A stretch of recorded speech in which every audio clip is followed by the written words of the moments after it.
Hi, I'm Tony Buffin with Human Cloud, and we're here at SIA's CollaborationX conference in Dallas, Texas, live. And I'm here with Rich Wilson of Gigged.ai. Rich, welcome. Thank you. Thanks for having me. It's so great to meet you in person. You too. We've exchanged, virtual credentials and LinkedIn messages. Yeah, exactly. Yeah. Well, tell me a little bit about Gigged.ai. So Gigged.ai is a talent platform. We do things a little bit differently. So I was in the staffing industry for 12 years. I worked with the Leaders Group. Done that for 12 years, helped build Europe, and then I moved into Gartner, where I was an advisor to CIOs and CTOs and CHROs. And what I wanted to do was try and tap into different talent pools, but really try and take advantage of that SOW market. Mm-hmm. So what we do, we have two products, one being an on-demand talent platform solution, but focusing on that statement of work. And the other being a white label SaaS product, which we combine internal mobility, on-demand talent, and AI agents all in one platform. So really, the original vision was was to be a blended talent platform for enterprise. We've took a few pivots and a few turns on that journey, but we're still kind of gearing towards that. Yeah, we were just talking about, it's really cool that Gigged.ai was mentioned today in the keynote as an example of that blended platform combining both internal, which frankly, I talked to a lot of marketplace platforms trying to break through with enterprises, and they don't even think about internal mobility. Yeah. So tell me about how you've brought that into the loop and made it effective for your enterprise customers. So it was inspired when I was at Gartner. Yeah. So when I was at Gartner was pushing internal talent marketplaces really, really hard to CIOs. So traditionally, a CHRO would bring in, let's say, a Beamery or a Eightfold or a Glow, but enterprise adoption would be a real issue. So we had the idea, could we build two platforms, ultimately to become one solution? So we didn't know we were getting mentioned in the keynote. Our logo was up, and I thought, all right, cool. So it was mentioned in the first 2 slides. So I thought, that's cool. Yeah, and then second last slides, there's actually a case study about what we've built. Awesome. So again, didn't know that was coming. So, but for us, the reason that we try and do both is that we found if we're just an on-demand talent platform, we struggle to get high up the food chain. But if you talk about internal mobility, you talk about AI agents, you talk about skill orchestration, you can go higher up that food chain. So again, we don't try and push either product. We try and understand what the pain is. Then we can apply a solution, but then we're going to try and cross-sell that solution. Sure. So that's how we're trying to attack the enterprise, right? Path of least resistance. Don't go in with a $1 million enterprise sale. Try and go in, land and expand. It's quite I come from the staffing industry, so it was very much you go in, you break the account, and then you grow the account. We're taking exactly the same approach, but because it's a platform, once we're in, we can scale quicker. Yeah. We can add users quicker. We can use product-led growth tactics to then get more people. So again, we're pretty old school tactics, but applying it to new technology. I spent a bit of time in this space, both as an HR leader using external platforms and promoting, the use of talent marketplaces. Yeah. I 100% agree, not just with internal mobility, but platforms in general. Adoption is a challenge. Yeah. And you mentioned that so I'm really interested in what you saw in terms of the challenges with adoption with internal mobility platforms. Right. But how are you solving that with your business in both products? Yeah. So the internal mobility part, what we've realized is that you start small. So we are not trying to sell the enterprise top down. So we're not trying to go in like 10,000 employees on a platform. We're taking a proof of concept. We're trying to work with a certain area, and we start with skill inventory. So, we built a talent marketplace. So we know that start with supply. So we do a skill inventory. We've got all the skills in, right, and then we work from there. But the real inspiration for it was that when I was at Gartner, and this network, this data is out there. The best in case talent platform, which is Glow, internal mobility platform, 33% internal mobility is the best in class. Wow. So what do you do the other 67%? Yeah. What do you do? So that was why we then, let's link it to the on-demand. And then if they don't have an internal hire, they can then get one in on Oh, demand, sure. or they can have one for an agent that they've built. So really, it's just following a kind of sourcing strategy. But instead of them having to go off platform, so if you use Glow or Eightfold, if there's nobody internally, You're then going you need to go somewhere somewhere else. Yeah, yeah. You go to an Upwork, you go to you go wherever, right? But then it's another solution. So we're just trying to kind of make sure they can get what they need quickly, whatever way they need, because they don't care, right? And we've built a new agent called the Skills Intelligence Agent, and really what it is just an interface. Like it is built on ChatGPT, it's built on OpenAI, and you can just talk to it, or you can type and say, hey, I need a Python developer next week. Do I have anybody in my organization? And it'll say, yes, you have, Tony, or no, you have no skill. Here is someone from the Gigged.ai network who's available next Tuesday. Yeah. So that's really the ultimate vision of where we're trying to go. Oh, that's awesome. You know, at the end of the day, I've talked about this multiple times today. Hiring managers just want to get the work done. They just want work done. If it's internal, external, whatever. They don't care. What they really care about is just access to the talent. Yeah. I always talk. If you see my posts, I'm always hashtagging talent access. I do like That's your the posts. mentality that I want people to think about, is just having access to the talent you need is a huge part of the battle. Yeah. Because then you can turn it on and turn it off when you don't need it. Yeah.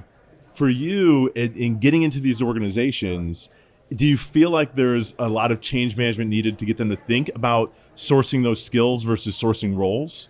So not so much once you're in. I think the tricky bit is getting in.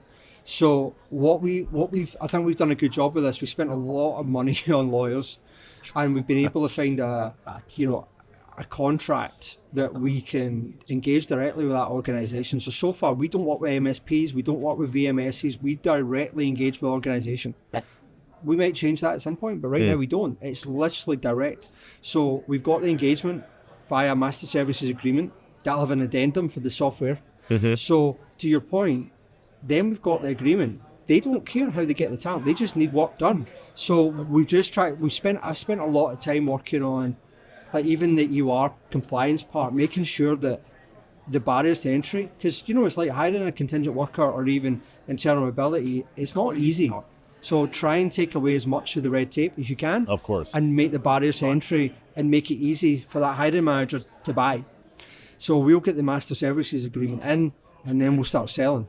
And we'll have the engagement, and then we use product-led growth to get all the hiring managers in, and we upsell, cross-sell. So once we're in, we're really sticky, but it is hard to get in. It is hard to get in. But we found it, and we white glove it. So we've got an amazing customer success team.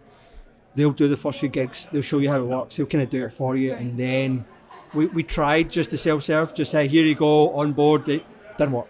Yeah. Even with the internal mobility, they're like, I don't want to post a gig. Yeah. So we try to make it, try and reduce the steps of hire as much as possible. So, and I mean, I absolutely agree that you need to do a lot of hand-holding to get them comfortable with it and get them to adapt to this different way for sourcing talent. Over time, are you seeing them start to go, okay, I get this. I can do it on my own. I think you just got to help them over the on bridge. average 2 gigs. Really? Yeah. So we work with, it's like a $16 billion retailer we work with, and first gig held a hand, second gig, and then after that, let's just hire. Yeah. Just go. Because once it's like taking the training wheels off. Yeah. Once they let go of your hand, they can go even faster. Yeah. They're not waiting. They can just jump right into it. Well, they know it works. I think once there's the risk, right? There's kind of like, well, does it work? Will it integrate with my PO, the invoice, the compliance? But see, when they've done the first few and they're like, actually, this works. Nobody shouted at me. HR are happy. Procurement are happy. Go. So our secret is we try and keep procurement happy. We try and bring procurement in early, engage directly with them. Sometimes we do get, hey, you're just a staffing firm. Go through MSP. Like, no. We ain't a staffing firm and we're not working via your MSP. Yeah. So, no. And then we engage and it works. So I think, listen, that's been my experience, is in working with procurement. They quickly want to stick you into a certain bucket that they recognize like everybody else. But in this space, it really stands out. It is very different. And if they push you away, the organization's really missing out on a valuable access to talent tool. Yeah. And the hiring managers will be upset. Yeah. So usually the demand isn't coming from procurement. The demand is coming from the hiring managers, people that need the talent. Yeah. And they're the ones that if it doesn't work out with you, they'll people always refer to as rogue spend. They'll circumvent and they'll just go on the marketplace or whatever with a credit card and figure it out. Absolutely. So when you say engaging procurement early, tell me about how that goes, because I got to think sometimes that's a tough educational process too, to get them to realize what's different about your platform. It can be, but I think so. We'll try and engage early. What we learned is we don't engage them first. So we did engage them first a few times, and with a really big company, and we got an agreement signed that went nowhere because we had no champions. Procurement were pushing it out, and they're just like, nah, don't touch it. So what we found is we can get the chief technology, chief information, or chief data officer. That's where we try. We don't really start with contingent work team or TA. They come in at some point, but we try and start with the most senior tech leader in the organization, get them on board. But then probably second meeting, hey, who in procurement needs to come into this? Who do I need to be talking to? And then we'll very quickly understand, is this a CapEx or OpEx? Usually it's a CapEx. And we educate them. So where we try and engage is, even though we've got a software play, we don't usually start with a software play. We usually start with, hey, how do you buy from Accenture? How do you buy from Deloitte? How do you buy from UI? Right, we engage the same way. We'll engage, yes, it's a platform technology, how your managers will buy, but in terms of how we engage, the contract, the invoice and the finance, it's just exactly, so we make it really, really simple. And we say, hey, you work with Accenture, well, they've got contract exchange, EY have got gig now, it's no different. So we just say, hey, how you buy from them, that's how you buy from us. So they then put us into that services category. And then that way we can engage, we're still being managed properly, we're still on board dudes, but that way we don't have the shackles that you maybe would have if it was through an MSP or whatever way. And we can have, which is really important to us, is we can have direct line manager contact. Of course. We don't want to work through a third party where we can't talk to a manager. So when I say talk, a lot of times it's through the platform, but we need to have that engagement. You want that direct engagement. So selfishly, I'm an HR guy. Where does you haven't mentioned HR in that mix? When do you? And I understand why, having been at Upwork for a while too. When do you see them come into the mix, and how much do you avoid HR coming? So they do come into the mix, but I do avoid them at the beginning, and I do that on purpose. And it's mainly because HR can sold to, right? It's so oversold, as you know, right? It's everybody's selling to HR. HR, there's so many HR tech, so. For us, we definitely don't avoid them.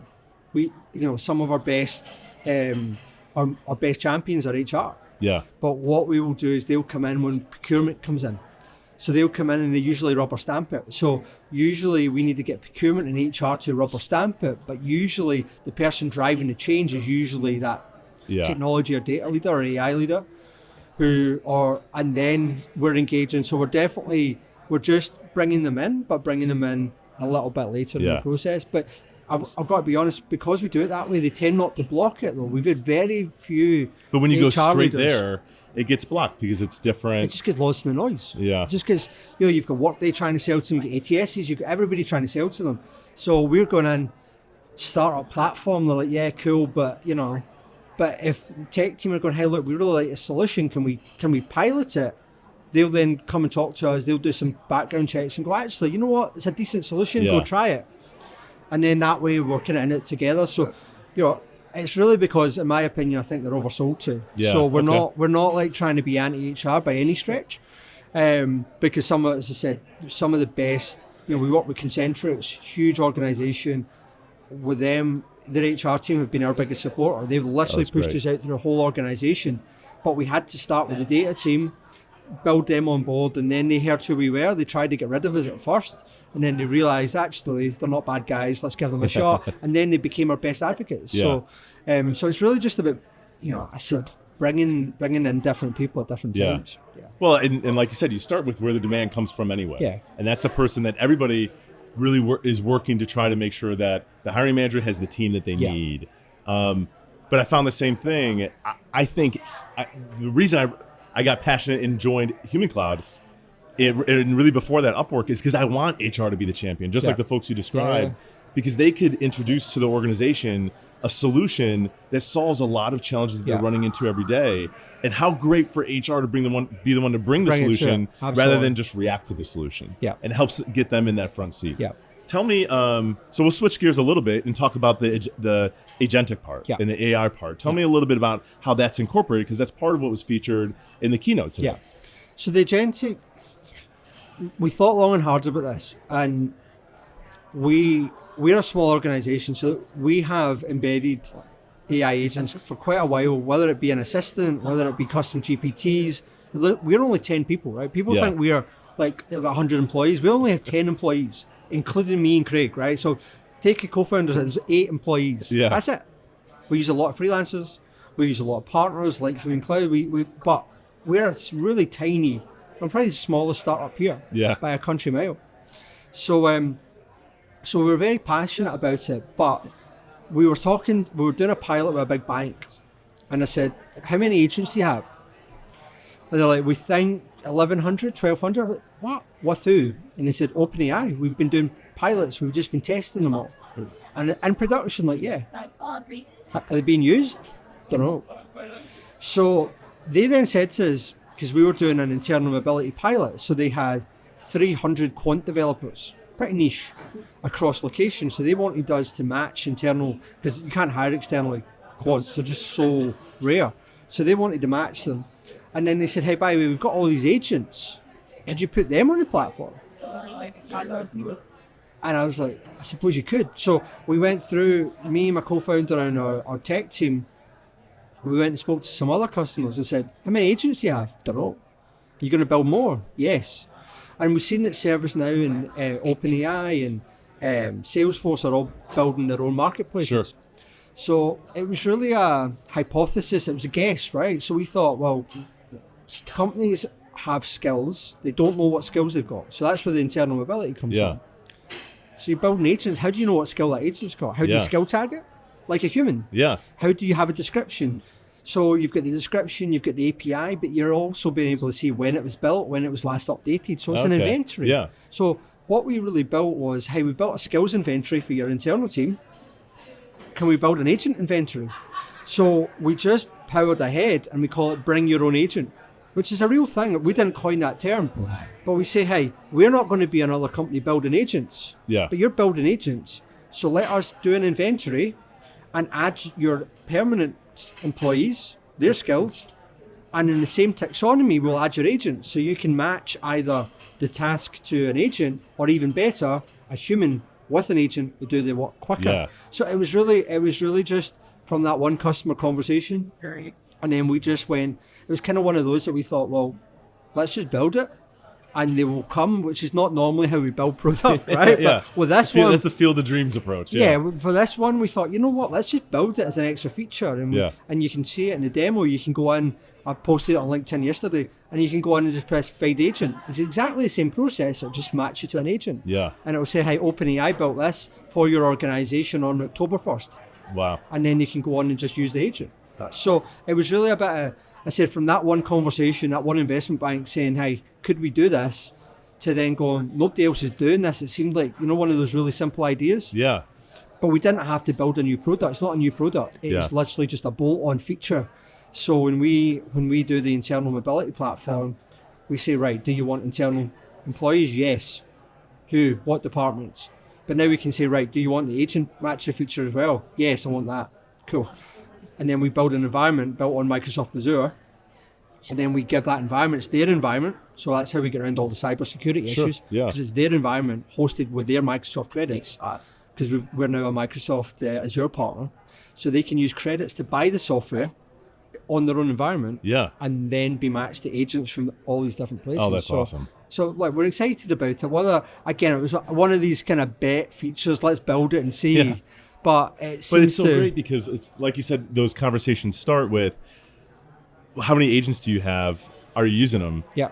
Once they're using this platform, they have answers to both of those questions. Yeah. Because I imagine there's lots of companies that know that the agents are being built all around their company. They don't know what they do. They don't know who's using them. Yeah. And now not only can they go find them and deploy them throughout the organization, but they can report on that use, right? Yeah. And the other thing you think about, so you think about contingent workers. Fieldglass, Beeline, you can go and say, right, how much did I spend? It's very hard to know how much you spend on an agent because that's not going through the VMS. So that way you can actually track the spend, track the usage. Again, it's a bet, and we took it. Our team's good, right? So we built that. That went from idea to pilot to production in 3 weeks. You know? So it's out there. It's in the ether. It's being used, but it's an option. So we say to the customer, "Hey, do you want?" My ultimate vision is, we go to the customer and go, right, do you need the on-demand part? Hey, I need that data entry tomorrow. I need that whatever. Right, cool. Do you need that? Yes. Do you want to use the internal mobility module? Yes. Do you want the agent matching? And then that way we're actually deploying it as software, and then they've got all the aspects, and we can deploy it for a license. Because what we want to get to is away from the, hey, we charge 20% per gig. We want to get to a point where it's a license, they're using all modules, and they can hire as much as they want, and they're not paying a fee on every one. That's where we want to get for them. It's consistent, and it's easy for you. You're not trying to, and it's not there yet. But the way I think, go back to procurement. The more we spend, procurement are going to turn around to us at one point and go, hey, you've got all the spend. Why aren't you going through my MSP? Why aren't you through this? And we go, all right, cool. Well, look, we can reduce the spend. Here's how we do it. We'll do it through a subscription. Because when I was in staffing, they'd come to us and say, hey, what's your margin? We're not telling you. And they've got this Mexican standoff, right? Right. And then you ultimately have to tell them. Yeah. And then they go, shit. And then they move you to the MSP. And then and it's horrible for everybody. The freelancer then needs to go through a new supplier. You lose the customer. So our view was, well, why can't they just move it to a subscription? If they spend $100,000, we say, hey, you'd be better having a $50,000 subscription and having access to the AI agent matching and the internal mobility you don't have. Why don't you do that? Yeah. That's really where I want to try and take it. So usually when we get near the end, I ask people, what are you most excited about that's coming up next? That kind of sounds like it. Yeah, definitely. But is there anything else? Is there something else that's on the horizon that you're... No, it's really now about... that is pretty great. It's about, for us, it's really about, we've got some amazing customers. Yeah. But we need to scale it now, right? Sure. So we've not raised a lot of capital. We've raised, less than $3 million. We've got a small team.